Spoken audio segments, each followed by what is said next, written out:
비트코인의 현물 ETF 퍼펙트 스톰 다가온다.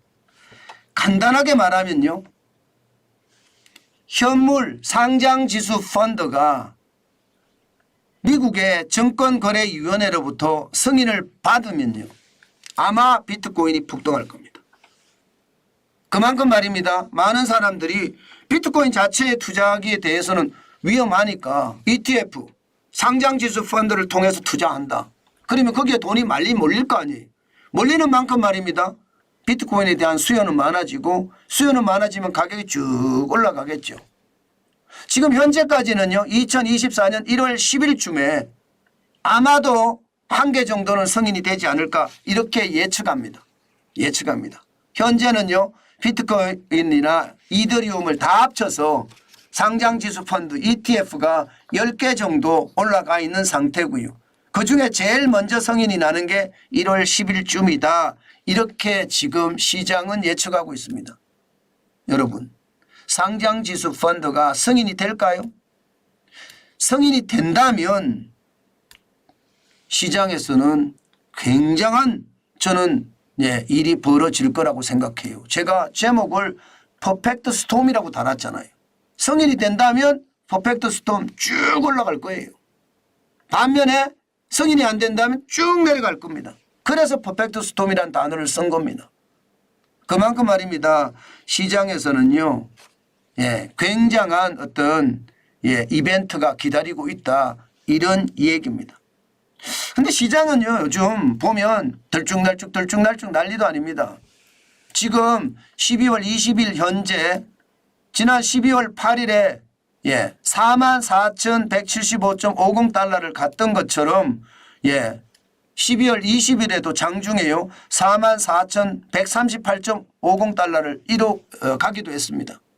시장이 왔다 갔다 합니다. 지금 그야말로 출렁 장사입니다.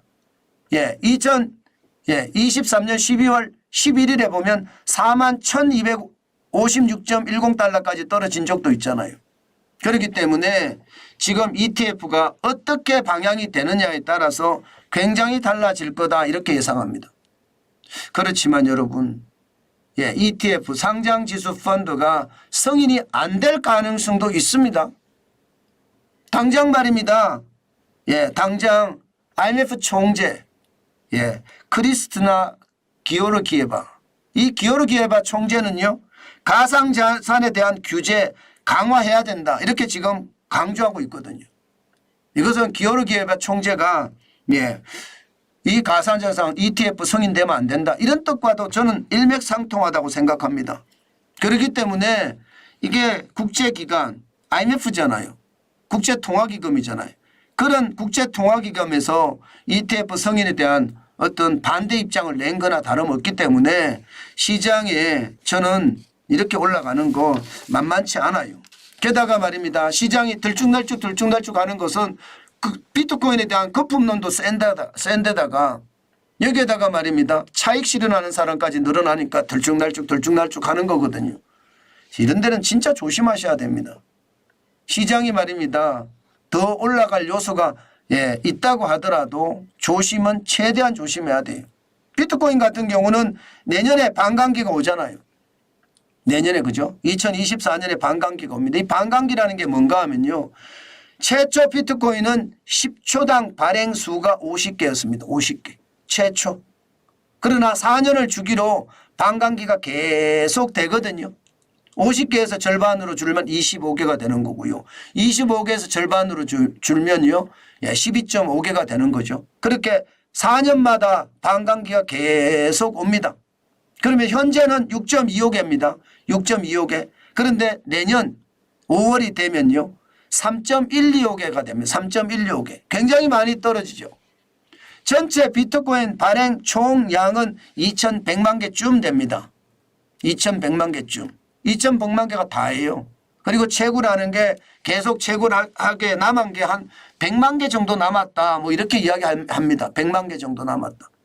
그러면 반감기가 되면 그만큼 비트코인이 시장의 공급이 줄어든다는 이야기죠. 시장의 공급이 줄어들면 비트코인 가격은 어떻게 될까요? 공급이 줄면 가격은 올라가는 겁니다. 일반적으로. 실제로 말입니다. 2012년에 반감기 때는 100배 폭등했습니다. 100배. 2020년 반감기 때는 7배 폭등했고요. 그렇게 반감기가 되면 폭등하는 그런 상황도 되거든요. 아마 2024년 반감기 때도 올라가지 않을까 이렇게 시장은 예측하고 있습니다. 그렇지만 여러분 시장의 예측과는 달리 말입니다. 예, 어떤 거품에 대한 어떤 이야기들이 커지고요. 또한 차액 실현에 대한 이야기들이 점점 많아지면서 시장은 더 요동을 칠 가능성이 있거든요. 때문에 여러분 조심하셔야 됩니다. 제가 늘 말씀을 드리잖아요. 가상자산 자체가 화폐로서 시장에 이게 널리 쓰인다 그러면 중앙은행들이 가만히 두지 않을 거라고요. 중앙은행들이. 각국의 중앙은행들은 통화량을 제어하거나 혹은 확대하는 통화 정책을 쓰는 게 중앙은행들인데 중앙은행의 정책을 비트코인이나 가상자산이 망가뜨린다? 이거 용서 못할 일이죠. 그렇기 때문에 중앙은행들의 규제, 중앙은행들의 어떤 반발이 굉장히 셀 거고 저는 비트코인이 그래서 이게 성장의 한계가 있다고 보는 겁니다. 물론 어떤 분들은 뭐 성장의 한계 없다. 전 세계가 쓰기 때문에 이런 이야기 하지만요. 저는 분명히 성장의 한계가 있다고 봅니다. 그렇기 때문에 여러분 투자는 진짜 조심하셔야 돼요. 요즘 같을 때 저는 비트코인에 투자하는 것은 저는 아니라고 봅니다. 제가 많이 떨어졌을 때 있잖아요. 많이 떨어졌을 때. 제가 이야기할 때가 2023년 1월 1일에 16,616.40까지 떨어졌을 때 제가 한번 여러분에게 말씀드린 적이 있습니다.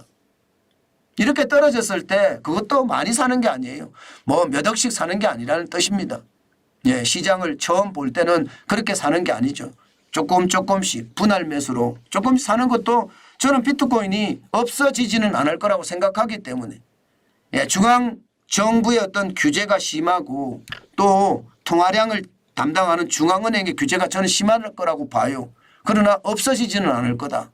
저는 그렇게 보거든요. 이미 많은 사람들이 사용하고 있기 때문에. 그래서 시장은요 계속 변화되고 그렇기 때문에 공부해서 제일 중요한 게 공부해야 되는 거예요. 내가 공부해야지 시장을 이해하고요. 시장을 이해해야지요 투자를 할 수 있는 겁니다. 시장을 이해 못하고 투자하는 것은 저는 건물이라고 봅니다. 또 요즘 같을 때 너무 많이 올랐기 때문에 투자보다는요 우리가 관망을 하면서 시장을 계속 지켜보자. 뭐 그 정도로 정리하면 될 것 같습니다. 너무 무리하게 돈을 쫓다 보면요. 돈의 귀신이 오히려 나에게 해를 가한다. 그 말씀 저는 명심했으면 좋겠다. 그 생각이 듭니다.